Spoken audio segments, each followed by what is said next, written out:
Visa নিতে ইউরোপীয় ইউনিয়নে 27টা দেশ আছে, 7টা দেশের রাষ্ট্রদূত আছে, বাংলাদেশের দূতাবাস আছে, আর 20টা হলো ভারতে। ওই সব দেশের ভিসা নিতে ভারত যাইতে হয় আমাদের। সেই 20টা দেশের রাষ্ট্রদূতরে এই বিপদের সময় মার্চ মাসে উনি বাংলাদেশে ডেকে নিয়ে আইছে।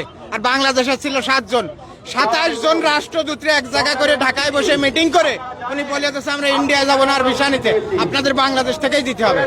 27 দেশের রাষ্ট্রদূতরে এক জায়গা করেছে দিল্লির থেকে এনে, যা পৃথিবীতে কারোর দ্বারা কোনোদিন সম্ভব না।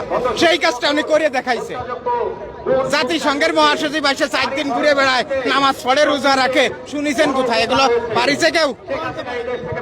রাজনীতি করে, এগুলো হলো ভীমরতিতে ধরিছে। ভীমরতিটা কি শুনবেন? ওই যে দেখেন নাই মিডিয়ায়, উবাইদুল কাদের রে ঘুম পাড়াইতো নায়িকা ঋতু, শেখ সেলিমের ঘুম পাড়াইতো নায়িকা নিপুণ।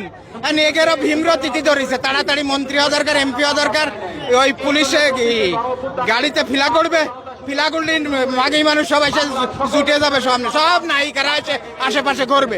এই ভীমরতিতে ধরেছে, এই জন্য তাড়াতাড়ি ক্ষমতায় যাওয়ার জন্য পাগল হয়ে গেছে।